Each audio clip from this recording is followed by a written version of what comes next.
বিসমিল্লাহির রহমানির রহিম। সম্মানিত দর্শক শ্রোতা, সালাম নেবেন। আসসালামু আলাইকুম ওয়া রাহমাতুল্লাহ। আপনাদেরকে এখনই সিদ্ধান্ত নিতে হবে, আপনাদেরকে আরও তৎপর হতে হবে, আপনাদেরকে আরও জেগে উঠতে হবে।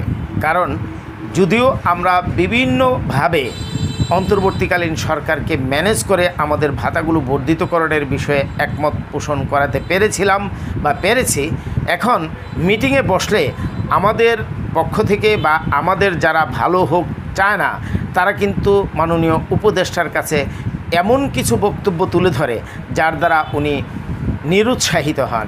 যেমন মিটিংয়ের মধ্যে উঠে আসে যে একজন প্রতিষ্ঠান প্রধান, উনি জমির দালালি করে, উনি নিয়োগ বাণিজ্য করে, উনি পাথরের ব্যবসা করে, বিভিন্ন ধরনের ব্যবসা করে, রাজনীতি করে, মার্ডার কেসের আসামি, ওনাকে জোর করে পদত্যাগ করা হয়েছে, ওনাকে চেয়ার থেকে টানিয়ে নামা হয়েছে, ইত্যাদি ইত্যাদি বিষয়গুলো উঠে আসে। ফলশ্রুতিতে যিনি এখন বর্তমানে শিক্ষা উপদেষ্টা, উনি কিন্তু হিমশিম খাচ্ছেন। উনি বলছেন যে দেখতে দেখতে তো 10 মাস চলে গেল, আমি তো খুব আগ্রহ নিয়ে এসেছিলাম, এখন হচ্ছেটা কি, দেখছি কি, কিছুই তো করতে পারছি না, কাদের জন্য করব?